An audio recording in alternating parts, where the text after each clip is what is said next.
پتہ نہیں آپ لوگوں کو کہاں سے یہ خواب آنے شروع ہو گئے ہیں. ہم اس وقت خوابوں کی دنیا میں رہ رہے ہیں. تو وہ کل پرائم منسٹر صاحب نے تقریر کی, ہمیں خواب دکھائے, بڑے اچھے خواب تھے, اللہ کرے وہ پورے ہو جائیں, ہم تو ساتھ ہیں. پنجاب حکومت نے بھی بڑے اعلانات کیے ہیں, اللہ کرے وہ پورے ہو جائیں کیونکہ اس سے فائدہ ہے. تو مفاہمت بھی ہو جائے تو بہت اچھا ہے. لیکن مفاہمت صرف بیانات سے نہیں ہوتی. مفاہمت کی جو بات جو پریزیڈنٹ ہاؤس کر رہا ہے وہ بنیادی طور پہ وہ مفاہمت ہے جو پی پی پی اور پی ایم ایل این میں پرابلم ہوئی ہوئی ہیں. اچھا, ان کو دور کرنے کی بات ہے. یا ان کا خیال یہ ہے کچھ پارٹیاں جس طرح مینگل صاحب ہیں, کچھ اور ہیں جو صحیح معنوں میں گورنمنٹ کا تو وہ حصہ نہیں ہے, انڈیپینڈنٹ ہیں, تو ان کو بھی اپنے ساتھ ملایا جائے. اور جس طرح میں نے کل کہا ہے, کوشش کی جائے کہ پی ٹی آئی رہے, صرف آئسولیٹڈ رکھا جائے اس کو. دیکھیے بات یہ ہے کہ ہمارے ہاں وہ اکانومی کو کرنا چاہتے ہیں, وہ سیاست کو کرنا چاہتے ہیں. آپ اس کو سیپریٹ کس طرح کرتے ہیں؟ میرا اصرار یہ ہے کہ جب تک پالیٹکس میں کانفلکٹ رہے گا آپ کی اکانومی آگے ترقی نہیں کر سکتی. ٹھیک, فل سٹاپ, اس کے آگے کچھ نہیں ہے. وجہ یہ ہے کہ آپ کا, میں نے دیکھیے اکنامک سروے میں دیکھیے نا, اکنامک سروے ریفلیکٹ کرتا ہے گورنمنٹ کی پرفارمنس کو. ذرا اس گورنمنٹ کی پرفارمنس کو سامنے رکھتے ہوئے آپ کیسے کہہ سکتے ہیں کہ آپ اقتصادی انقلاب اس ملک میں لے آئیں گے؟ ایگریکلچر میں گندم نے, ایگریکلچر نے دکھایا, اب اگلے سال ہمیں نہیں پتا گندم کی پیداوار کتنی ہوگی, کیونکہ اب گندم کی پیداوار کی ضرورت ہی نہیں ہے, آپ باہر سے منگوا لیتے ہیں, یا کسانوں سے آپ نے گندم خریدنی کوئی نہیں ہوتی, تاکہ بڑے لوگوں کا اس میں جو ہے وہ فائدہ ہو جائے. ٹھیک ہے, میرا نہیں خیال کہ پاکستان میں پی ٹی آئی کے ساتھ اور گورنمنٹ کے درمیان کسی ڈائیلاگ کا اس وقت امکان زیرو. ٹھیک ہے, آپ کو عید کے بعد بھی ایسی کوئی عید کے بعد مفاہمتی بھی یہ کوشش رہے گا. نظر نہیں وجہ آ رہی؟ بڑا سمپل, ایک سمپل سی بات یہ ہے, جب تک آپ 9 مئی پہ اڑے ہوئے ہیں نا, ٹھیک ہے, پاکستان میں کوئی سیاسی صلح نہیں ہو سکتی. ٹھیک ہے, آپ کہہ رہے ہیں سیاسی تب صلح نہیں ہو تک سکتی, مفاہمت کی اکانومی اسی بات طرح شروع چلے ہو گی. ہی نہیں سکتی. رسول بخش صاحب, آپ تو اسلام آباد میں بیٹھے ہوئے ہیں, آپ کو کوئی ایسا پریشر, کوئی ایسی تحریک نظر آ رہی ہے کہ مفاہمت کی کوششوں کے لیے آگے بڑھا جائے؟ میرا نہیں خیال کہ کوئی مفاہمت ہو سکتی ہے یا ہو رہی ہے, بلکہ آپ دیکھیں گے کہ تناؤ اور کشیدگی میں اضافہ ہو سکتا ہے. اور جس قسم کے بیانات حکومت کی طرف سے آ رہے ہیں کہ حسن اقبال صاحب نے فرمایا ہے کہ حکومت یہ چاہتی ہے کہ بانی تحریک انصاف کو 5 سال جیل میں رکھا جائے. اب یہ حکومتوں کا کام ہے کہ کسی کو سزا دینا, یا عدالتوں کا کام ہے. اور ایک احسن اقبال صاحب نے کہا ہے کہ ہمیں لوگ کہتے ہیں کہ اگر ملک نے ترقی کرنی ہے تو ان کو 5 سال تک رکھا جائے.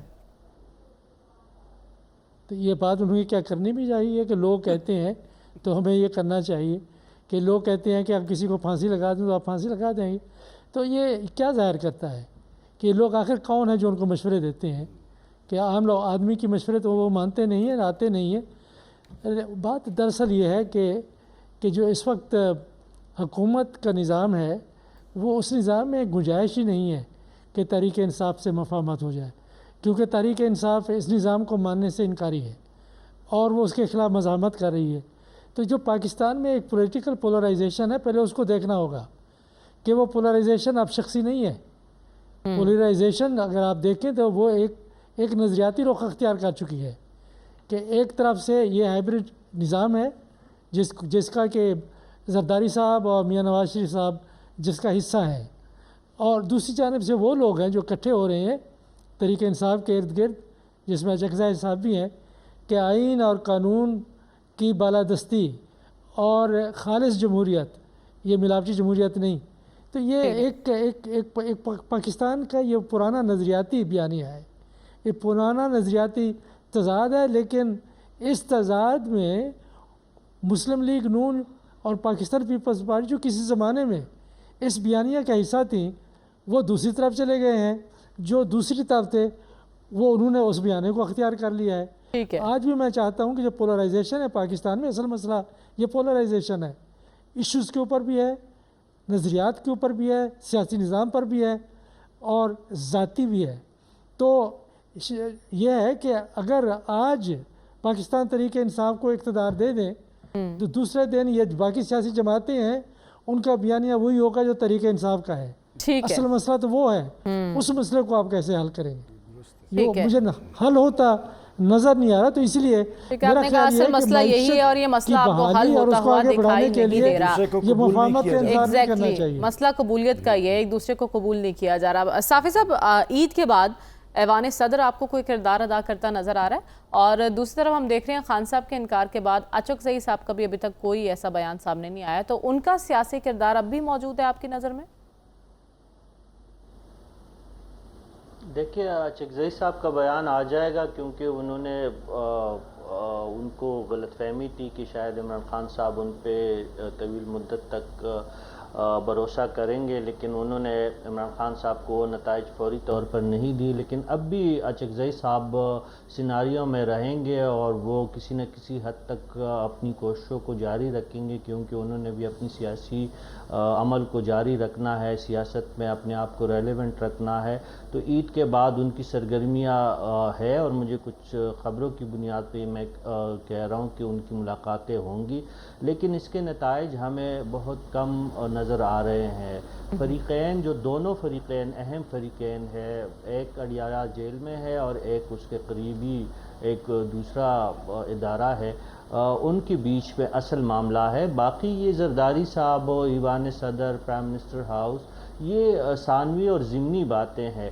جب وہ دو بنیادی فریقین جن کے بیچ میں اصل معاملہ ہے وہ اپنے سٹانس سے پیچھے نہیں ہٹ رہے یا لچک دکھانے کے لیے تیار نہیں ہے، تو مفاہمت کا کوئی سوال ہی نہیں پیدا ہوتا. یہ نہ زرداری صاحب کی بس کی بات ہے، نہ اچکزئی صاحب کی بس کی بات ہے، نہ مولانا صاحب کی بس کی بات ہے، نہ وزیر اعظم صاحب کی بس کی بات ہے. عمران خان صاحب اپنے موقف سے ایک انچ بھی پیچھے ہٹنے کے لیے تیار نہیں ہے، بلکہ وہ دن بدن ان کے بیانیہ میں مزید شدت ہمیں دیکھنے کو مل رہی ہے. دوسری جانب جن اداروں کو ان سے گلہ ہے وہ بھی بات چیت کے لیے تیار نظر نہیں آ رہے ہیں، اور کوئی رستہ فراہم کرنے کے لیے بھی وہ راضی نہیں ہے. ان کا یہی ایک مطالبہ ہے کہ 9 مئی کے جتنی بھی ذمہ داران ہے یا مجرمان ہے ان کو کیفر کردار تک انہوں نے پہنچانا ہے. جب یہ دو باتیں نہیں ہو رہی ہے تو یہ تمام چیزیں بے سود ہے. ہمیں کوئی سیاسی مفاہمت کی کوئی رستہ ہمیں نہیں دکھائی دے رہا. اور دیکھیں جو بھی اس سیٹ اپ میں اصل مسئلے کی طرف نشاندہی کرتا ہے ان کی کردار کشی شروع کر دی جاتی ہے، چاہے وہ چھوٹے عہدے پہ ہو چاہے بڑے عہدے پہ ہو. ایک چھوٹی سی مثال میں دیتا چلوں، پھر آپ دوسرا سوال باقی جو ساتھی ہیں ان سے آپ کر سکتی ہے. لاہور کے چیف جسٹس صاحب نے کچھ دنوں پہلے ایک خطاب کیا اور سوشل میڈیا اٹھا کے دیکھے 2 دن سے ان کے خلاف کیا ہو رہا ہے. تو اس سیناریو میں آپ کس طرح ایک مفاہمت کی اور ایک رواداری کی سیاست کی آپ بات دیکھیں، آپ کہہ رہے ہیں آپ کو اسلام آباد کے گرد و نواح میں ابھی مفاہمت کی کوئی فضا دکھائی نہیں دے رہی. ہمیں آگے بڑھنا اور بات کرنی ہے. وفاقی وزیر داخلہ محسن نقوی صاحب کی چینی سفیر سے ملاقات ہوئی ہے، اور اس ملاقات میں ایک تو وزیر اعظم کے دورہ چین پر بات چیت ہوئی. بڑا کامیاب وہ دورہ تھا، لیکن اس کے دوران بھی جو اہم امور زیر غور آئے تھے وہ تھے چینی شہریوں کی سیکیورٹی. اور آج کی ملاقات میں بھی چینی سفیر کو پاکستان میں چینی شہریوں کی سیکیورٹی کے حوالے سے بریف کیا گیا ہے. کیا اقدامات کیے جائیں گے اور کیا پلان ہے، SOPs کیا ہوں گے، ان سب پر ڈیٹیل ڈسکشن ہوئی ہے. تو اسی پر ہمیں بات کرنی ہے کہ کیا سیکیورٹی کے حوالے سے چینی سفیر اور چین کے تحفظات دور ہو پائیں گے یا نہیں. سلمان صاحب، ہم نے دیکھا جب چین کے دورے پر گئے وزیر اعظم صاحب تب بھی ایک مین پوائنٹ یہی تھا، سیکیورٹی کو بہت ڈسکس کیا گیا. اور اب محسن نقوی صاحب بھی آج ملے ہیں اور اسی معاملے پر بات چیت ہوئی ہے.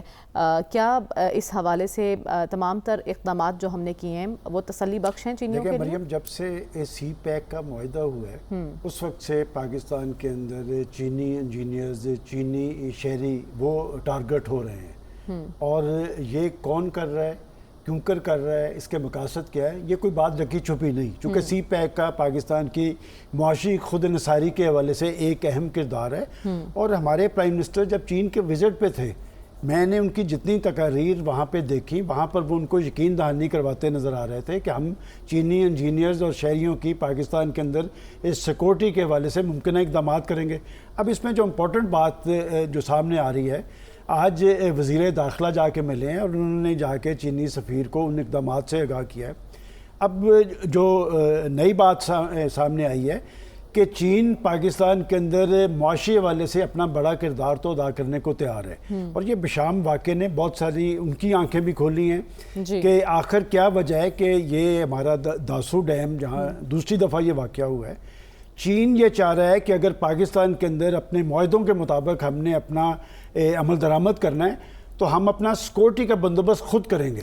یہ بنیادی چیز ہے جو اب ڈسکس ہو رہی ہے کہ چین چاہ رہا ہے کہ جو پروجیکٹس پاکستان کے اندر جن پہ چینی کام کر رہے ہیں ہم اپنی اس سیکورٹی کا بندوبست خود کریں گے, لیکن پاکستان اس بات کی اجازت نہیں دینا چاہتا ہے. پرائم منسٹر صاحب نے بھی اس پہ بات کی ہے, وزیر داخلہ محسن نقوی صاحب کی ملاقات بھی اسی ضمن میں تھی, اور انہوں نے انہیں بتایا ہے کہ ہم نے اس کے لیے جو ممکنہ اقدامات کر سکتے ہیں وہ کریں گے. اور پرائم منسٹر صاحب نے چین کے اندر کہا تھا کہ یہ سارے معاہدے جو ہیں یہ میرے لیے ایک چیلنج ہے کہ پاکستان کے اندر سازگار فضا پیدا کرنا, اور جو چین کے لوگ پاکستان کے مختلف پروجیکٹس پہ کام کر رہے ہیں ہم ان کی ہر حوالے سے سیکورٹی کو یقینی بنائیں گے. اب دیکھنا یہ ہے کہ کیا پاکستان ان کو اس بات کی اجازت دے گا.